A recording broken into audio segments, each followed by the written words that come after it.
दोस्तों नमस्कार, कैसे हैं आप सब। मैं आपका लाइफ ऑफ पवन के आज के कहानी वाले व्लॉग में हार्दिक स्वागत करता हूं और आशा करता हूं कि आप परिवार सहित स्वस्थ होंगे, मस्त होंगे, हमेशा हंसते खेलते रहें आप, यही मैं दुआ करता हूं। और आज की कहानी शुरू करते हैं दोस्तों। तो आज की जो कहानी है वो है लोग आजकल ना लालची हो रहे हैं, और ये आज ही नहीं हो रहे हैं लालची, ये शुरू से ही लालची है। इंसान की जो फितरत है वो लालच की है, उसकी हवस की खोपड़ी है, तभी नहीं भरती। हमेशा और हमेशा और हमेशा और, उसे और ही और चाहिए, है ना। तो आज की कहानी है दोस्तों, जरा बने रहिए, है ना। लेके चलता हूँ एक यात्रा पर और आप बने रहिए फिर, है ना। ठीक है दोस्तों, ये कहानी एक राज्य की है। एक राज्य था और उसमें एक राजा हुआ करता था और उसके बहुत सारे मंत्री हुआ करते थे और बढ़िया से अपना वो शासन करता था उन पे, है ना। कोई दिक्कत नहीं थी, सब बढ़िया चल रहा था। और राजा बड़ा दयालु था, अच्छा था, धार्मिक था, थोड़ा सा अच्छे काम करता था, अपनी प्रजा की देखभाल करता था, पूरा कोशिश करता था कि उसकी प्रजा में कभी किसी को दुख ना हो, है ना। हाँ, तो बढ़िया उसका वो चल रहा था। और राज्य का नाम था विचित्रपुरी और राजा का नाम था विचित्रसेन। ठीक है, तो अपना बढ़िया से चल रहा था। तो एक बार क्या होता है कि राजा ना एक सपना देखता है रात को, और सपना इतना मतलब अजीब सा देखता है कि वो रात में ही सपना देख के डर जाता है बहुत ज्यादा। और डर के वो उसकी हवाइयाँ उड़ी रहती हैं, चेहरे पे पसीना, मतलब वो पूरा व्याकुलता से भर जाता है पूरा, और उठ के बैठ जाता है पूरी रात अपने आराम से, जैसे तैसे रात बिताता है वो। और अगले दिन जब सुबह होती है तो वो अपना दरबार लगाता है, दरबार। और दरबार में सारे मंत्रियों को बुलाता है और उन्हें जब वो बुलाता है तो सब परेशान कि पता नहीं राजा तो क्या हो गया, इतनी इमरजेंसी में तत्काल आपातकाल लगा दिया और एकदम से वो बुला लिया, मंत्रिमंडल की बैठक बुला दी, दरबार लगा दिया। तो सब उससे पूछते हैं राजा से कि राजा साहब क्या हो गया। हर मंत्री पूछता है, क्योंकि था तो राजा ही, चिंता तो आदमी करता ही अपने राजा की, क्योंकि प्रजा की वो करता था तो राजा भला था, तो राजा की भी प्रजा और मंत्री सब उसका सम्मान करते थे। तो सब पूछते हैं लेकिन राजा किसी को कुछ नहीं बताता। ऐसे पूरा दिन बैठ के दरबार में फिर चला जाता अपने घर, मतलब अपने शयन कक्ष में चला जाता अगले दिन, मतलब उसी दिन शाम को। और फिर जाके मतलब उसे नींद नहीं आती, फिर पूरी रात, दूसरी रात भी नींद नहीं आती। उसे लगता है मन में कि यार वो सपना पता नहीं कैसा सपना है, क्या है उसका अर्थ, मतलब उससे कुछ समझ में आ ही नहीं रहा था। अब वो जैसे तैसे सोने का कोशिश करता है, सोने की, लेकिन नींद आए तो सोए भी। उसके दिमाग में तो एक ही बात चल रही थी, वो सपने वाली। अब बड़ा परेशान हो गया। अंततः उसने निर्णय लिया कि मैं ये सपने को अपने जो राज पुरोहित है उससे डिस्कस करूंगा। राज पुरोहित मतलब जो राज्य के पंडित जी होते हैं उनसे मतलब डिस्कस करूंगा, राज पुरोहित से अगले दिन। तो अगले दिन वो जैसे तैसे सोया रात में, अब उठा फिर आधी कच्ची नींद में, नींद पूरी नहीं हुई रात में, उसी सपने में लगा रहा। तो वो अपने सैनिकों को अगले दिन बुलाता है और कहता है कि राज पुरोहित जी को बुला के लेके आओ। वो बुलावा भेजता है सैनिकों के हाथों ना। अब सैनिक जाते हैं और राज पुरोहित को बुला के लेके आते हैं। अब जैसे राज पुरोहित को राजा की आज्ञा मिलती है मिलने की, तो राज पुरोहित तुरंत एकदम दौड़ा दौड़ा चल के आता है राजा के पास और हाथ जोड़कर प्रणाम करता है और बोलता है, जी महाराज कहिए, मेरे लिए क्या आदेश है, क्या आज्ञा है मेरे लिए। अब राजा हाथ जोड़ के उन्हें बैठाता है, उनकी जो भी है सेवा भाव करता है, और फिर उन्हें कहता है कि कल मतलब परसों रात मैंने एक अजीब सा सपना देखा और मैं उस सपने से बड़ा ही ज्यादा असमंजस में हूँ और मेरी समझ में नहीं आ रहा है कि मैं करूँ तो करूँ क्या। अब राज पुरोहित कहता है कि कोई बात नहीं राजा साहब, आप मुझे अपना सपना विस्तार से बताइए और मैं जो भी मुझसे मदद होगी उस सपने का अर्थ बताने में मैं आपकी मदद करूँगा पूरी। अब वो राजा अपना सपना बताना शुरू करता है। कहता है कि हमने देखा कि हमारे जो स्वर्गीय पिताजी थे तो वो अपने हाथों में एक बहुत बड़ी थैली ले रखी थी उन्होंने, और उसमें स्वर्ण मुद्राएं भरी हुई थी, और स्वर्ण मुद्राओं से भरी हुई थैली को हाथ में लेकर वो घोड़े पे बैठे हुए थे, और घोड़े को इधर उधर घोड़े पे बैठकर दौड़ लगा रहे थे। मतलब कभी इधर जाए, कभी उधर जाए, कभी इधर जाए, कभी उधर जाए, ऐसे वो दौड़ लगा रहे थे घोड़े पे बैठ के। अब मेरी ये समझ में नहीं आ रहा है कि आखिरकार इस सपने का अर्थ क्या हो सकता है, और इसे लेकर मैं 2 रातों से परेशान हूँ। कल मैंने दरबार भी लगाया था, लेकिन मुझे कुछ समझ में नहीं आया कि वहाँ पे क्या बताऊँ। तो मैं मतलब परेशान हूँ इस तरीके से, बताया राजा ने राजपुरोहित को। तो क्या आप मुझे इस मेरे सपने का अर्थ बता सकते हो? अब राजपुरोहित ने जैसे ही ये बात सुनी, अब राजपुरोहित वैसे तो बूढ़ा हो चुका था, बुजुर्ग था, मतलब वयोवृद्ध जिसे कहते हैं, लेकिन उसका जो पैसे के प्रति, धन संपत्ति के प्रति ना लालच था, धन दौलत के प्रति जो उसका मोह था वो खत्म नहीं हुआ था। अब जैसे ही राजा ने जब उसे ये सपना बताया कि सोने की थैली में पिताजी के हाथ में थैली थी, थैला, और अपने घोड़े पे इधर उधर घूम रहे थे, तो उसका राजपुरोहित था ना, जैसे उसने ये बात सुनी उसका लालच एकदम से उस पर हावी हो गया, और उसने सोचा कि क्यों ना सपने के उसमें अवसर पे मैं अपनी थोड़ी सी धन संपत्ति में वृद्धि कर लूं। जबकि उम्र हो चुकी थी, ऐसा नहीं था कि उम्र नहीं हो चुकी थी, लेकिन फिर भी उसके ऊपर लालच एक हावी हो गया, और उसे ये अवसर लगा अपना कि मैं अपनी पूंजी, अपनी धन संपदा बढ़ा लूं। अब महाराज से वो बोलता है कि महाराज जी, वैसे तो मैं इस सपने का अर्थ समझ चुका हूँ, लेकिन आप कहो तो मैं इसे विस्तार से बताऊं। और राजा ने पूछा कि अच्छा आप समझ चुके हो? तो एकदम ही वो थोड़ा सा अहम ही सब उसमें बोला, स्वभाव में थोड़ा घमंडी सो लहजे में, कि अरे महाराज जी, मैं राजपुरोहित हूँ, यदि इस सपने का अर्थ मैं नहीं समझूंगा तो कौन समझेगा? अब भैया उसने कहा ठीक है, तो उसने हाथ जोड़े। राजा ने बोला जी पुरोहित जी आप बताइए फिर। तो पुरोहित ने भी हाथ जोड़े और बताना शुरू करा कि जैसा कि आपको पता है कि आपके स्वर्गीय पिताजी मेरे बाल सखा थे, मतलब बचपन में हम साथ में खेलते थे, दोस्ती थी हमारी उनसे ना। आपके पिताजी स्वर्ग से धार रहे और मैं यहीं पे हूँ अभी, लेकिन हम बचपन से ही साथ में थे। हम दोनों साथ साथ पले बड़े, सुख दुख में एक दूसरे के साथ ही रहे, और आज आपके स्वप्न में उनके आने की बात सुनकर मेरी पुरानी यादें ताजा हो रही। और ऐसा कहते कहते पुरोहित की आंखों में आंसू आ रहे, मतलब बनावटी आंसू आ रहे। अब जब उसके आंखों में आंसू आ रहे तो वो आंखों को पूछते हुए बोलता है कि मुझे उनके जाने की बड़ी याद आती है और मैं अपने आप को अकेला महसूस करता हूँ। तो फिर राजा भी हाँ में सिर हिलाता था, क्योंकि राजा भी जानता था कि हाँ ये मेरे पिताजी के साथ के दोस्त हैं, उनके बाल सटा हैं और ये साथ में रहे भी हैं उनके साथ ना। तो अब वो कहता है कि राजा कहता है कि हाँ पुरोहित जी मैं जानता हूँ, लेकिन आपने मेरे स्वप्न का अर्थ नहीं समझाया। तो राजपुरोहित अपनी आंखें पूछते हुए, गला साफ करते हुए बोलता है, मैं अभी आपको यही बताने जा रहा था महाराज।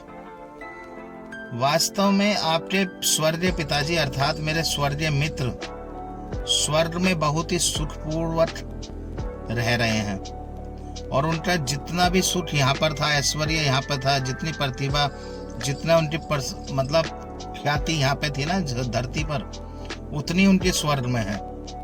तो वो उन्हें वहाँ भी उपलब्ध है, जो भी सुख सुविधा यहाँ पे है ये तो आप जानते ही हैं कि हम और वो एक दूसरे सुख दुख में भागी रहे हैं। इसलिए वो चाहते हैं कि आप मुझे अपने अस्तबल से 50 चुनिंदा बेहतरीन घोड़े दें और कम से कम 10,000 स्वर्ण मुद्राएं दें, क्योंकि 10,000 स्वर्ण मुद्राओं से ही एक थैला भरेगा। तो राजा को उसने, राजपुरोहित ने लालची स्वभाव में, मतलब लालच तो उसके अंदर आ गया था ना, इसलिए उसने बोला कि अपने अस्तबल से मुझे 50 तो घोड़े दे दो जो आपके चुनिंदा, आपके प्रिय हैं, जो आपके नजदीक हैं दिल के, और 10,000 स्वर्ण मुद्राएं दे दो, जिससे कि आपके पिताजी की आत्मा को शांति मिले। और ये चाहते हैं कि जैसे मैं सुखी से रह रहा हूँ ऐसे वो भी सुखी से रहे। तो वो ये चाह रहे हैं। तो वो राजपुरोहित धूर्तता वाले स्वर में बोलता है कि महाराज, वैसे तो आपके स्वप्न का यही अर्थ है, बाकी आगे जो आप उचित समझें वही कीजिएगा, है ना। और वो हाथ जोड़कर बिल्कुल ऐसे, बिल्कुल लालची आंखों से हाथ जोड़कर राजा के सामने खड़ा हो जाता। अब राजा भी क्या कहता, राजा भी अपना संपन्न था, बढ़िया था, उस पर कोई कमी थोड़ी थी किसी चीज की। राजा कहता है कि ठीक है राजपुरोहित जी, ये हमारे लिए प्रसन्नता का विषय है कि हमारे पिताजी भी स्वर्ग में बहुत खुश हैं, सुख से हैं, और आपके अनुसार वे आपको सुख दुख का भागी बनाना चाहते हैं। इसलिए हम आपको आज ही घोषणा करते हैं कि आपको जो 10,000 स्वर्ण मुद्राएं का थैला है और 50 चुनिंदा हमारे अस्तबल से जो घोड़े हैं वो आपको दिए जाएं। इसकी हम आपको अभी हुक्म देते हैं देने की। और यह कहकर राजा विचित्रसेन ने राजपुरोहित को घोड़े और स्वर्ण मुद्राएं दिला दी। अब राजा विचित्रसेन ने जब ये सब चीजें कर दी तो 2-4 दिन बीतते हैं तो राजा उदास हो जाता है। उदास क्यों होता है? उसके लिए स्वर्ण मुद्राएं देना कोई बड़ा विषय नहीं था, लेकिन अपने चुनिंदा अस्तबल से जो घोड़े उसने दिए थे वो उनसे बिछड़ने का उसे बहुत दुख था, और वो दिन प्रतिदिन उदास रहने लगा। एक दिन बीमार भी पड़ गया।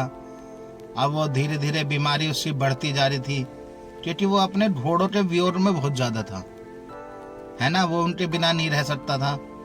और उधर राजपुरोहित स्वर्ण मुद्राएं लेते और घोड़े लेते अपना पूरा मस्त अपना, जबकि वो घोड़े पे बैठ नहीं सकता था, इतना बुजुर्ग था कि थोड़ा बहुत जो भी उसे लालच था मतलब, लेकिन फिर भी वो मस्त था अपना। उसे राजा की बीमारी से कोई मतलब नहीं, ठीक है, लेकिन उसे अपनी स्वप्न में जो स्वर्ण मुद्राएं उसने झूठ बोल के ली थी और घोड़े लिए थे वो उससे अपने खुश था बिल्कुल। अब धीरे धीरे जब राजा बीमार पड़ गया, फिर वैद्य बुलाए रहे, हकीम बुलाए रहे। राजा की बीमारी तो ठीक हो गई, लेकिन उसकी जो उदासी थी वो उसके चेहरे पर एक अलग ही भाव लाती थी। अब राजा के दरबार भी नहीं लग रहा था, राजा दरबार भी नहीं लगा पा रहा था इसी चीज में ना, क्योंकि ध्यान ही उसका उसमें पड़ा हुआ था कि यार मेरे घोड़े चले रहे, स्वर्ण मुद्राओं के पैसे की तो उसे कोई धन दौलत की तो कोई कमी नहीं थी ना। तो एक दिन वो ऐसी उदास बैठा हुआ था, तो उसके जो मंत्र मंडल में जो मंत्री थे उसमें से एक मंत्री बहुत ही ज्यादा चतुर था, मतलब दिमागदार था। तो वो राजा साहब से मिलने की गुहार करता है कि राजा साहब से मुझे मिलना है, पता नहीं उन्हें क्या हो जाए, मुझे उनसे बात करनी। तो वो सैनिकों से बोलता है, तो राजा उसे अनमने मन से बुला लेता है मंत्री को कि महामंत्री जी आप आइए, कोई बात नहीं। वो मिलता है, जैसे ही वो कक्ष में प्रवेश करता है तो महामंत्री को, वो राजा को उदास देखकर वो खुद भी ऐसे हो जाता है, चिंता करने लगता है मंत्री। लेकिन वो बिना पूछे रह नहीं पाता। उसने पूछा कि राजा साहब आपको जो भी दिक्कत है आप मुझे बेझिझक बता सकते हैं, और मैं बिना पूछे जाऊंगा नहीं जब तक आप मुझे सारी बात नहीं बताएंगे। अब उसने जब बात जानने की बहुत ज्यादा कोशिश कर ली तो फिर राजा ने भी महामंत्री से बोलता है कि अच्छा तुम बैठो मैं बताता हूँ। बल्कि जब वो बताने लगता है राजा, सारी बात राजपुरोहित की बताता मंत्री को। अब महामंत्री तो बहुत ज्यादा चतुर था, वो उसने दिमाग लगाया और पहले 2 लाइनें बोली राजा को कि राजा साहब क्या आपको ये नहीं लगता कि आपको राजपुरोहित ने बेवकूफ बनाया है, क्या आप ये बात महसूस कर रहे हो? नहीं, जैसे कि मैं महसूस कर रहा हूँ जो आपने मुझे बातें बताई हैं। यदि आप बताएं तो मुझे बताइए। राजा कहता, हाँ मैं ठंडा सा तो महसूस कर रहा हूँ। तुरंत तपाट से महामंत्री बोलता है, तो यदि आप मुझे आज्ञा दें तो मैं आपके घोड़े और धन राजपुरोहित से वापस दिलवा सकता हूँ। अब राजा तो एकदम जिज्ञासावश पूछता है कि यार महामंत्री जी, इससे बड़ा क्या हो रहा, इससे बढ़ते क्या हो रहा मेरे लिए? बताइए आप किस प्रकार मेरी मदद कर सकते हैं कि जिससे मेरे पसंदीदा घोड़े मुझे वापस मिल जाएं। तो अब महामंत्री एक योजना बनाता है और राजा से सारी चीजें बता देता है जो योजना थी। अब योजना क्या थी? अगले दिन राजा फिर से राजपुरोहित को बुलावा भेजता सैनिकों के हाथों। अब राजपुरोहित फिर आता है राजा के पास। जी जो हुकुम राजा साहब, बताइए क्या मैं आपकी क्या मदद कर सकता हूँ? तो राजा बोलता है कि राजपुरोहित जी, रात हमने फिर अपने स्वर्गीय पिताजी को सपने में देखा। अब उसे तो राजपुरोहित तो फिर लग गया, धन ऐंठने का मौका मिल गया उसे कि आज फिर से कुछ ना कुछ सुनहरा अवसर है जिससे कि मेरे धन संपत्ति में आज फिर से इजाफा हो जाएगा। अब तो यह सोचते हुए उसने लालची राजपुरोहित ने क्या कहा राजा से, आप मुझे बताएं आपने सपने में क्या देखा, पूरा विस्तार से मुझे बताइए ताकि मैं आपको उसका भी अर्थ समझा सकूं, बता सकूं आपको, और उस सपने से भी आपको निवारण कर सकूं आपका। इस बार राजा भी बहुत चतुर था। राजा ने भी बोला कि नहीं, इस बार आपकी आवश्यकता नहीं पड़ेगी राजपुरोहित जी। अब वो एकदम से बोलता है कि क्यों महाराज, क्या हो गया ऐसा? आश्चर्य से पूछता है ना कि क्यों, क्या हो गया महाराज जी? उसे लगा कि यार ये तो धन ऐंठने का मोटा था, फिर से जा रहा दिखे मेरे हाथ से।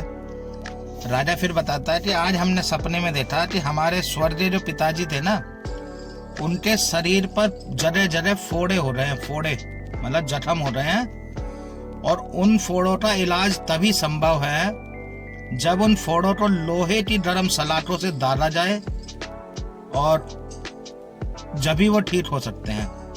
और उन्होंने ये इच्छा व्यक्त की है कि धरती पर कोई ऐसा व्यक्ति जो मेरे नाम से अपने पूरे शरीर को गर्म सलाखों से दरवाए, ऐसा कोई है जिससे कि ऐसा करने पर उनके नाम पर उनके पूरे शरीर को आराम मिल जाएगा। अब राजपुरोहित कहता है, सोच में पड़ जाता कि हाँ ऐसा कोई व्यक्ति कौन होगा, बताइए राजा साहब, मुझे तो समझ में नहीं आ रहा है। तो राजा कहता है कि आपको उसकी चिंता करने की जरूरत नहीं, उन्होंने व्यक्ति का नाम भी सुझाया है। अब राजपुरोहित कहता है, किसका महाराज? राजपुरोहित को लगता है कि उसने अपने बेटे का नाम लिया होगा, मतलब राजा का नाम, इसलिए वो पूछता है आशंकित होकर कि किसका महाराज? तुरंत राजा बोलता है कि आपका नाम राजपुरोहित जी, और हमें पूर्ण विश्वास है। फिर राजा और आगे की 2 लाइन बोलता है कि हमें पूर्ण विश्वास है कि आप अपने मित्र के आपने बाल सटाटे कष्ट निवारण हेतु खुशी खुशी गरम लोहे की सलाखें अपने शरीर पर दगवाएंगे, जिससे कि मेरे पिताजी के जो फोड़े हुए हैं वहां पे शरीर में, उन्हें आराम मिलेगा। अब भैया यह सुनते ही राजपुरोहित की तो हालत पतली हो रही और वह भय से कांपने लगा, उसकी ढिग्गी बंद रही। मामा फिर बोलता है मुझे, महाराज यह तो स्वप्न की बात है, इसे आप सच कैसे मान सकते हैं? तुरंत राजा बोलता है, तो क्या आप पहले वाले स्वप्न को भी झूठा मानते हैं राजपुरोहित जी? यदि आप इस स्वप्न को झूठा मान रहे हैं तो क्या आप पहले वाले सपने को भी सपना ही मान रहे हैं? तुरंत राजा ने गुस्से से यह बात पूछी। अब राजपुरोहित की तो हालत पतली हो रही एकदम से, और वो तुरंत राजा के चरणों में गिरकर क्षमा याचना करते हुए बोला, महाराज मुझे माफ कर दीजिए, मैंने धन के लालच में पड़कर उस सपने की मनमानी व्याख्या की थी। मुझे नहीं पता था कुछ भी उस सपने के बारे में, लेकिन मैं स्वर्ण मुद्राओं के और घोड़ों के लालच में आ गया था, इसलिए मैंने उसकी अपने मन से जो भी व्याख्या बनती थी मैंने कर दी थी। ना ही मुझे वह धन और घोड़े चाहिए, आप मुझसे वो धन भी ले लीजिए और अपने वो घोड़े भी ले लीजिए। राजा तुरंत राजपुरोहित को हाथ पकड़ कर उठाता है और उन्हें समझाता है कि आप राज्य के राज पुरोहित हैं, आपको ये चीजें शोभा नहीं देती हैं। यदि आप राज्य के राज पुरोहित हैं तो आपको मुझे सच बताना था और आपको व्यर्थ के लालच में नहीं पड़ना था। अब जो असली आंसू राज पुरोहित की आंखों में आए थे वो अब थे। पहले तो बनावटी थे, लेकिन अब अपने थे। अब अपने थे और सच्चे आंसू थे, क्योंकि उसे लग गया था कि राजा अब उसे यदि क्षमा नहीं करेगा, सजा देगा, तो वो सजा झेल नहीं पाएगा। लेकिन राजा, मैंने पहले ही बताया था, राजा बहुत अच्छा था। राजा ने हाथ पकड़ के पुरोहित को उठाया और हाथ जोड़कर उन्हें माफ कर दिया और अपने घोड़ों के साथ साथ स्वर्ण मुद्राएं भी वापस ले ली। तो एक महामंत्री की चतुराई से, एक महामंत्री की अकलबंदी से राजा के सपने का अर्थ भी सही समझ में आया, और जो राजा की उदासी थी अपने घोड़ों को देने की, वो भी दूर हो गई। और इस प्रकार से राजा का जो राजपुरोहित वाला वो था किस्सा, वो भी ठीक हो गया। तो इसलिए दोस्तों, लालच बुरी बला है। लालच कभी भी सोच समझकर करना चाहिए। किसी के भले के लिए तुम लालच कर रहे हो तो बहुत अच्छी बात है, लेकिन अपने भले के लिए लालच करोगे तो कहीं ना कहीं फंस जाओगे। इसलिए लालच सोच समझकर करें, क्योंकि तभी तभी लालच आपकी लुटिया भी डुबो सकता है। तो लालची होना अच्छी बात नहीं है। तो दोस्तों, ये थी कहानी एक छोटी सी, और आप ध्यान से मेरी कहानियां सुन रहे हैं, उसके लिए आपका बहुत बहुत धन्यवाद। यदि आपको मेरी कहानियां भी पसंद आ रही हैं तो मेरे चैनल को सब्सक्राइब करें, मेरी वीडियो को लाइक करें और ज़्यादा से ज़्यादा मेरी वीडियो को प्यार दें। और जो भी आपको कुछ समझ में आता है मेरी वीडियो के बारे में, तो आप उसका कमेंट भी कर सकते हैं, है ना। बस, तो इन्हीं शब्दों के साथ आपका बहुत बहुत धन्यवाद मेरी कहानियाँ सुनने के लिए, और इसी तरह मेरी कहानियों के व्लॉग में आप बने रहिए। हमेशा आशा करता हूँ कि आप स्वस्थ रहेंगे, खुश रहेंगे, मस्त रहेंगे।